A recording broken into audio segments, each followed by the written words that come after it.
دا اگلی ڈکلنگ۔ یہ ایک روشن گرمی کی دوپہر تھی۔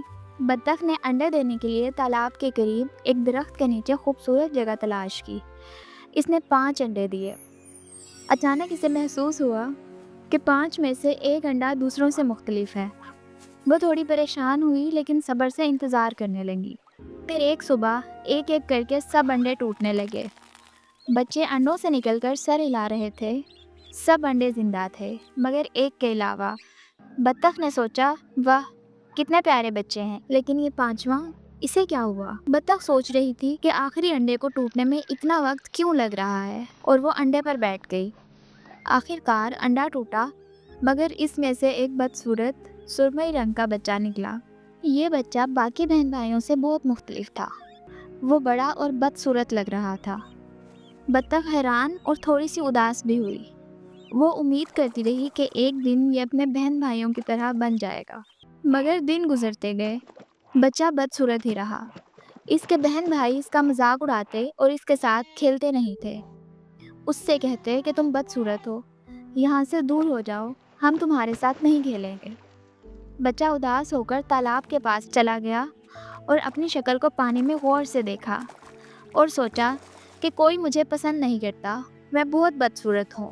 اور اس نے یہ فیصلہ کیا کہ وہ اپنے خاندان کو چھوڑ کر جنگل کے دور دراز حصے میں چلا جائے گا۔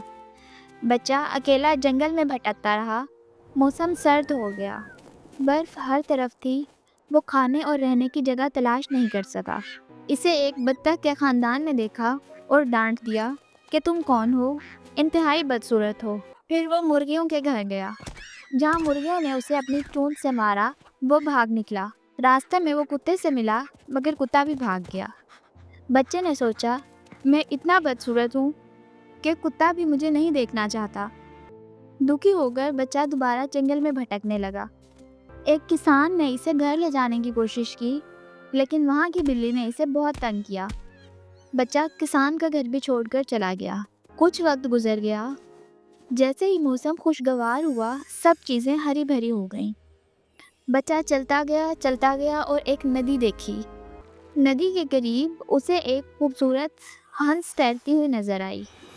وہ اس سے محبت کرنے لگا لیکن شرم کے مارے اس نے اپنی گردن نیچے کر لی۔ جب اس نے پانی میں اپنا عکس دیکھا تو حیران رہ گیا۔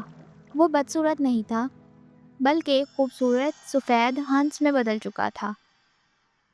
اب اسے سمجھ آیا کہ وہ اپنے بہن بھائیوں سے کیوں مختلف تھا۔